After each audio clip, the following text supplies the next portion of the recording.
I qualified as an instructor in poultry keeping and dairying in the Munster Institute in Cork in 1945.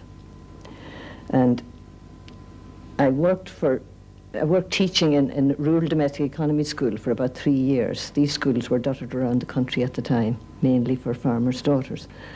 And then I achieved the very height of my ambition by being appointed as poultry instructors in County Cavan. Now, and this was a very good job, especially for a girl at my time and my age. When I arrived in Cavan, as all over the country at the time, I had to shed the rather grandiose title of instructress. We were the Hen Women in those days. I think the car lent us a certain little bit of extra prestige, because very few women were driving cars at the time, and practically no young girls. We were inspecting and advising people who were then licensed. They were mainly farmers' wives who were licensed to run what was called in those days poultry stations.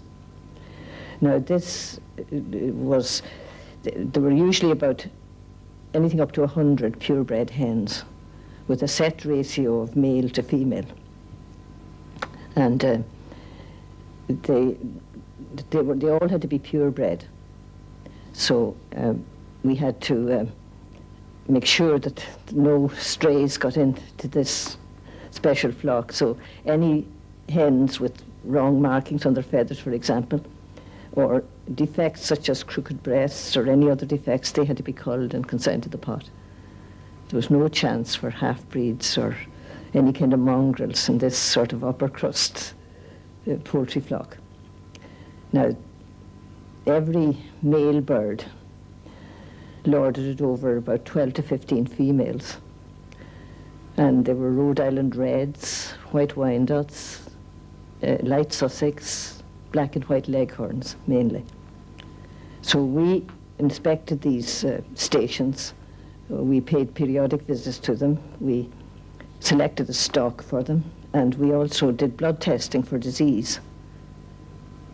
And apart from the poultry stations, we were on call, as it were, which the same as a doctor would be. We were called out every so often to a sick hen or a duck or turkey or goose, and we even performed the odd operation, usually on the kitchen table.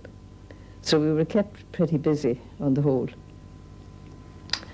Now, my time in Cavan coincided with this enormous change in the whole poultry industry, from the small family-owned farms to the large egg supply farms, to supply these big hatcheries that were coming into being all around the country, and with their high-tech incubators, sending out thousands of day-old chickens all over the country.